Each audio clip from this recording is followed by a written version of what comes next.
الحمدللہ رب العالمین والصلاة والسلام علی سید الانبیاء والمرسلین اما بعد فاعوذ باللہ من الشیطان الرجیم بسم اللہ الرحمن الرحیم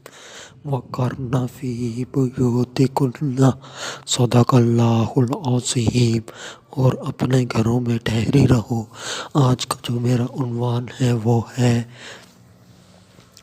دیندار شخص کو اپنی بیٹی کا رشتہ دینا کیسا۔ درود پاک کی فضیلت نبی اکرم نور مجسم شاہ آدم و بنی آدم سیاہ لامکاں شب اسرا کے دھولا مصطفیٰ جان رحمت صلی اللہ علیہ وآلہ وسلم نے ارشاد فرمایا، کنجوس ہے وہ شخص جس کے سامنے میرا ذکر کیا جائے اور وہ مجھ پر درود پاک نہ پڑھے۔ صلو علی الحبیب صلی اللہ تعالی علی محمد صلی اللہ علیہ وآلہ وسلم۔ سوال یہ ہے کہ اگر کوئی شخص اپنی بیٹی کا نکاح کسی دیندار لڑکے سے کر دے تو لوگ کہتے ہیں کہ اس کی بیٹی کو کسی نے نہیں لیا، اس نے اپنی بیٹی کو مولوی کے کھاتے میں ڈال دیا۔ اس طرح کی سوچ کا کیا کیا جائے؟ کیا ایسی سوچ سے کفر پر اثر پڑتا ہے یا نہیں پڑتا؟ اس کا جواب سماعت فرمائیں۔ جو سوچ قرآن و سنت حدیث کے خلاف ہو تو اس سوچ کا کچھ بھی خیال نہیں کیا جائے گا، وہ سوچ سرے سے باطل ہے۔ تو دین اسلام تو وہ پیارا مذہب ہے جو ترغیب دلاتا ہے کہ جب رشتہ کیا جائے تو دینداری کو ترجیح دی جائے۔ تو اس طرح سے بیان ہوتا ہے۔ بخاری شریف کے اندر حدیث موجود ہے، حدیث نمبر 5090 ہے۔ تو یہاں پر نبی پاک صلی اللہ علیہ وآلہ وسلم نے ارشاد فرمایا، عورت سے 4 باتوں کی وجہ سے نکاح کیا جاتا ہے، یعنی کہ 4 باتوں کا لحاظ رکھا جاتا ہے۔ 1 مال، 2 حسب، 3 جمال اور چوتھے نمبر پر دینداری۔ اور تو دین والی کو ترجیح دے، یعنی کہ یہ حدیث بتاتی ہے کہ جب بھی رشتہ کیا جائے، اگر کسی لڑکے نے لڑکی کا انتخاب کرنا ہے نکاح کے لیے، لڑکے کے والدین لڑکی کا انتخاب کرنا چاہتے ہیں اپنے بیٹے کی شادی کے لیے، اس کے نکاح کے لیے، تو والدین کو چاہیے کہ لڑکی کا حسن و جمال نہ دیکھیں، لڑکی کا مال نہ دیکھیں، لڑکی کا حسب نہ دیکھیں، بلکہ یہ دیکھیں کہ وہ کتنی زیادہ دیندار ہے۔ دینداری پہلے ہے، مال کا ہونا، حسب کا ہونا، حسن و جمال کا ہونا بہت یہ بعد کی بات ہے، ترجیحی بات دینداری ہے۔ ہاں،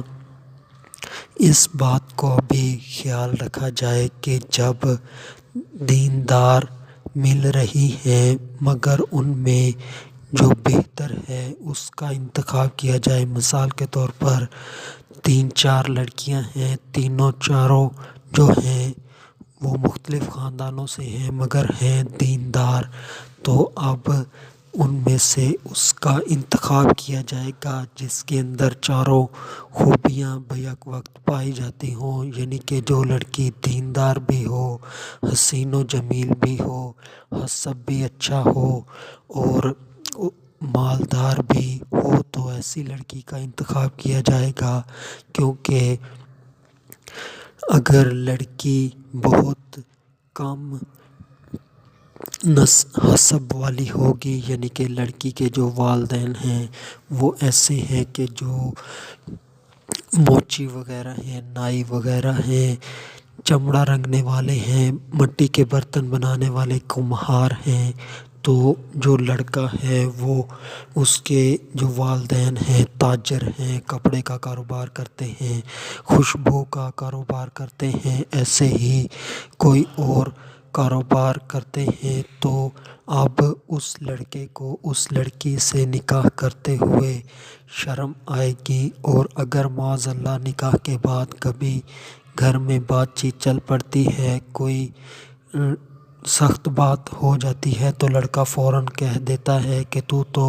کمہار کی بیٹی ہے، یا نائی کی بیٹی ہے، یا چمڑا رنگنے والے کی بیٹی ہے۔ اس طرح سے اسے کمتر فیل ہوگا، اور لڑکے کو بھی کمتر فیل ہوگا کہ اس کی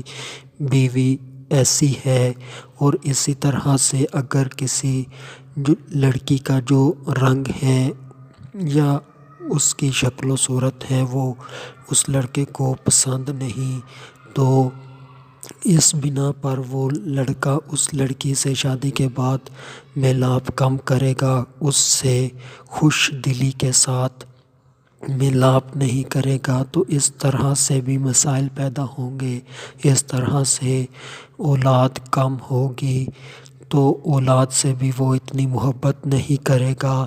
تو اس طرح کے مسائل پیدا ہوں گے۔ جب ایک لڑکی حسین و جمیل ہو تو اس کا شوہر اس کی طرف زیادہ مائل ہوتا ہے، اس کے ساتھ زیادہ میلاب ہوتا ہے، زیادہ اولاد پیدا ہوتی ہے، اور نبی پاک صلی اللہ علیہ وآلہ وسلم کا فرمان ہے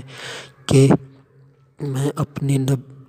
امت کی کثرت کی وجہ سے فخر کروں گا، یعنی کہ نبی پاک صلی اللہ علیہ وآلہ وسلم اس بات سے خوش ہوتے ہیں کہ ان کی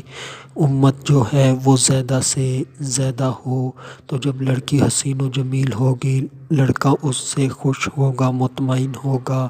تو اس طرح سے اولاد زیادہ ہوگی۔ اور اسی طرح سے جو لڑکی کا مال ہے، یعنی کہ لڑکی کے پاس مال ہو، لڑکی کے والدین امیر ہوں، تو لڑکا کو اچھا محسوس ہوتا ہے کہ وہ کسی کو بتا سکتا ہے کہ میری جو بیوی ہے وہ اس خاندان سے ہے، ایسی ہے، اتنی امیر ہے، تو اس کے لیے خوشی کا باعث ہو سکتا ہے۔ اگر اس کے اوپر، لڑکے کے اوپر کوئی مشکل وقت آ جائے تو وہ قرض بھی لے سکتا ہے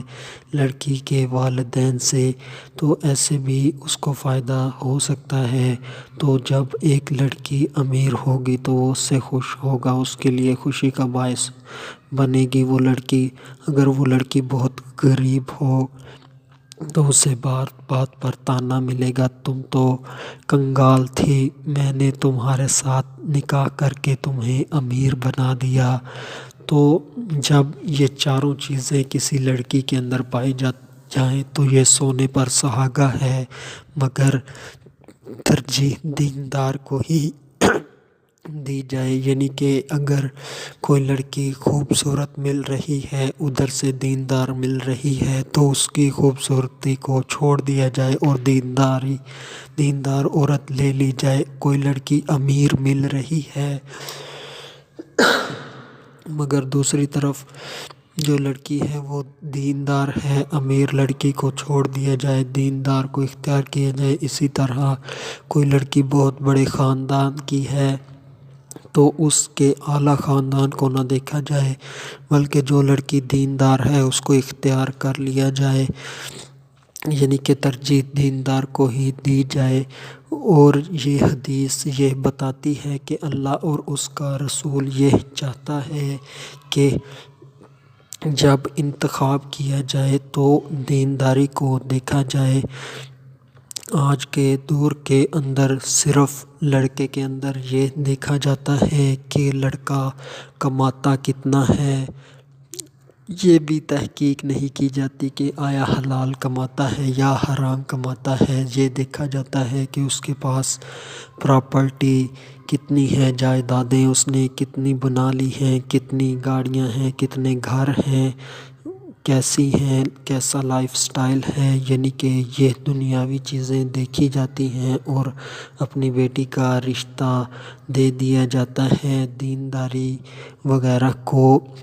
نہیں دیکھا جاتا۔ تو دینداری کو دیکھا جائے، جو دیندار لوگ ہوتے ہیں تو ان کا جو دل ہوتا ہے وہ اللہ ہی کی طرف مائل ہوتا ہے، تو وہ اپنی زندگی کا زیادہ وقت اللہ اور اس کے رسول کی یاد میں گزارتے ہیں، نمازیں پڑھتے ہیں، روزہ رکھتے ہیں، حج کرتے ہیں، زکوٰۃ ادا کرتے ہیں، اور وہ دنیا کو اتنا زیادہ یعنی کہ بہت وقت نہیں دیتے جیسے کہ دنیا دار انسان دیتے ہیں۔ تو جو دنیا دار انسان ہوتے ہیں وہ انہیں سمجھتے ہیں کہ یہ تو صرف مسجد کا ملا ہے، یعنی کہ مسجد میں ہی پڑا رہنے والا انسان ہے، یہ کیا کمائے گا، یہ کیا کھائے گا، یہ کیا کھلائے گا۔ حالانکہ جو اللہ تعالیٰ کا انعام و کرم ہوتا ہے اللہ کے دیندار بندوں کے اوپر، وہ اللہ کے جو دنیا دار بندے ہیں دنیا کے اندر ہی مستغرق ہوتے ہیں، وہ ان سے کہیں زیادہ ہوتا ہے۔ اللہ تعالیٰ اپنے دیندار بندوں کو اچھا پہننے کے لیے دیتا ہے، جیسے کہ ہمارے مسجدوں کے امام ہوتے ہیں، خطیب ہوتے ہیں، جو ان کے لباس ہوتا ہے وہ لاکھوں لوگوں سے اچھا ہوتا ہے، یعنی کہ پیارا لگ رہا ہوتا ہے، نیا ہوتا ہے، پرکشش ہوتا ہے، دھلا ہوا ہوتا ہے، صاف ستھرا پاک ہوتا ہے۔ اور جو دنیا دار انسان ہوتے ہیں ان کا جو لباس ہوتا ہے وہ ان سے کمتر ہوتا ہے، یعنی کہ مٹی والا ہوتا ہے، ناپاک ہوتا ہے، داغوں والا ہوتا ہے۔ تو اللہ نے اپنے بندے کی شان رکھی ہے، جو اللہ کا ہو جاتا ہے اللہ پاک اسے بہترین لباس عطا فرماتے ہیں۔ اور جو دوسری بات رزق کی ہے، یعنی کہ کھانے کے حوالے سے، تو اللہ پاک بہترین رزق دینے والا ہے۔ جو اللہ کے کاموں میں لگ جاتا ہے اللہ اس کے کاموں میں لگ جاتا ہے، تو اللہ اپنے بندوں کو اپنے غیب کے خزانوں سے کھلاتا ہے، رزق کریم عطا فرماتا ہے۔ تو اللہ پاک اپنے بندوں کو، پیارے بندوں کو وہ ایسے ایسے رزق کھانے کو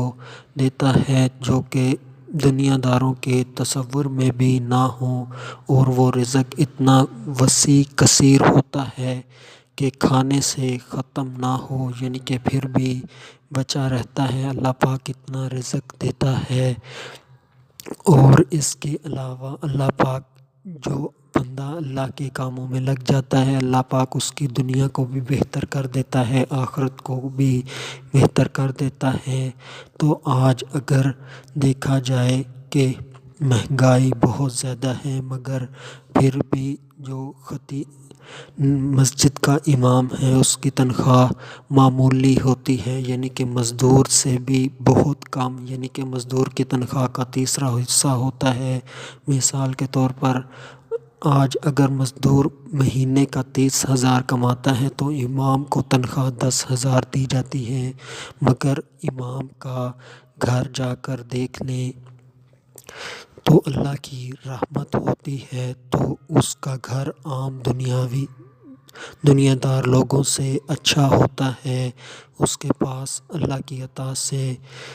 بائک یا گاڑی وغیرہ بھی ہوتی ہے۔ بات کرنے کا مقصد یہ ہے کہ بظاہر جو مولوی حضرات ہوتے ہیں، دیندار حضرات ہوتے ہیں، یہ ٹوٹ کر دنیا کا کام نہیں کرتے، مگر اللہ پاک ان کو برکت عطا فرماتا ہے کہ یہ دنیا کے تھوڑا سا وقت کے لیے کاروبار کرتے ہیں، کام کاج کرتے ہیں، تو اللہ اس کے اندر اتنی برکت دے دیتا ہے کہ وہ ان کے مقابلے میں جو لوگ ہوتے ہیں اس سے کئی گنا اچھی زندگی گزار رہے ہوتے ہیں، پرسکون زندگی گزار رہے ہوتے ہیں۔ یہ بات ہے کہ دنیا دار پیسے کمانے والوں کے پاس پیسہ تو ہوتا ہے مگر سکون نہیں ہوتا، مگر جو دیندار ہوتا ہے اس کے پاس اللہ کی عطا سے پیسہ بھی ہوتا ہے، یعنی کہ دولت ہوتی ہے، گھر بار گاڑی بیوی بچے سب کچھ ہوتا ہے، مگر اس کو اللہ پاک اپنے ذکر کی وجہ سے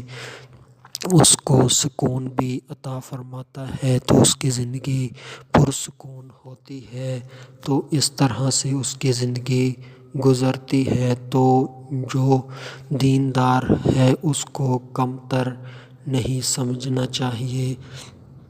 اور اس طرح سے صحابی رضی اللہ تعالی عنہ کا قول ہے کہ جس نے اپنی بیٹی کا نکاح شرابی سے کیا اس نے اپنی بیٹی کو زنا میں جھونک دیا، کیونکہ جو شرابی ہوتا ہے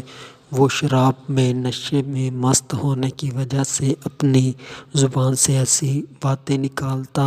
رہتا ہے جس سے طلاق واقع ہو جاتی ہے۔ جب طلاق واقع ہو جاتی ہے اسے پتہ بھی نہیں ہوتا، تب بھی وہ اپنی بیوی کے قریب آتا رہتا ہے، یعنی کہ صحبت کرتا رہتا ہے، تو جب طلاق واقع ہو گئی اس کی بیوی اس کے اوپر حرام ہو گئی، تو اب یہ زنا ہی ہے۔ تو جو فاسق ہے، فاجر ہے، اس کے ساتھ اپنی بیٹی کا نکاح نہ کیا جائے۔ حدیث پاک کا شاید مفہوم ہے کہ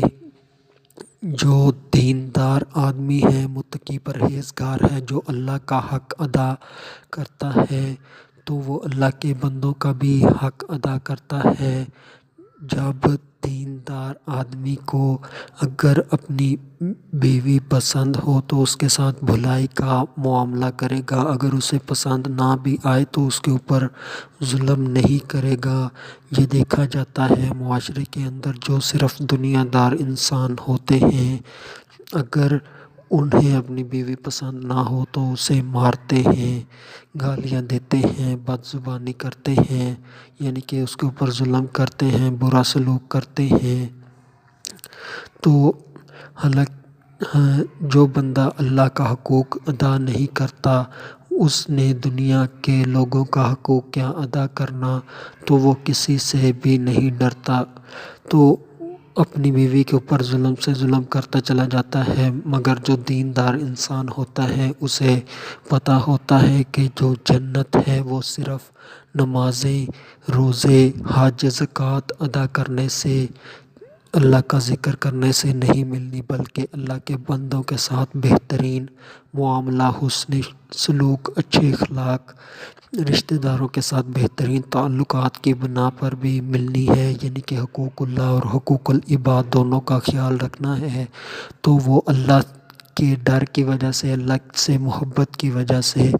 اللہ کے حکم کو مانتے ہوئے اللہ کے احکامات یعنی کہ نماز، روزہ، حج، زکوٰۃ کا بھی پابند ہوتا ہے، اور جو اللہ نے آئلی زندگی کے اصول و ضوابط بیان کیے ہیں قرآن کے اندر، نبی پاک نے ان کی وضاحت کی ہے احادیث کے صورت میں، تو وہ ان کا بھی پابند ہوتا ہے، یعنی کہ بیوی کے ساتھ حسن سلوک کرتا ہے، جیسا خود پہنتا ہے ویسا اسے پہناتا ہے، جو خود کھاتا ہے اسے بھی ویسا ہی کھلاتا ہے، جہاں پر وہ خود رہتا ہے وہیں پر اپنی بیوی کو رکھتا ہے، یعنی کہ وہ اللہ کے حقوق بھی ادا کرتا ہے، اللہ کے بندوں کے حقوق بھی ادا کرتا ہے۔ مگر جو دنیا دار ہوتے ہیں نہ وہ اللہ کے حقوق پورے کرتے ہیں، اور جب اللہ کا ڈر دل میں نہ ہو تو انہوں نے دنیا کے انسانوں کے حقوق کیا پورے کرنے ہیں۔ تو اس طرح سے اگر اپنی بیٹیوں کو ظلم سے بچانا ہے تو جو لڑکا کفو ہو، یعنی کہ ایسا لڑکا ہو جو لڑکی کے باپ دادا کے لیے باعث ننگ و عار نہ ہو، یعنی کہ اس کا پیشہ اتنا کم تر گھٹیا نہ ہو، اور دیگر شرائط جو کفو کی ہیں وہ سب پائی جاتی ہوں، تو دیندار لڑکے سے اپنی بیٹی کا نکاح کیا جائے تاکہ اس کی دنیا بھی بہتر ہو اور آخرت بھی بہتر ہو۔ آخر میں اللہ تبارک و تعالی سے دعا ہے کہ اللہ تبارک و تعالی ہمیں نیکیوں کے اوپر ثابت قدم رکھے، گناہوں سے بچائے۔ وما علینا الا البلاغ المبین۔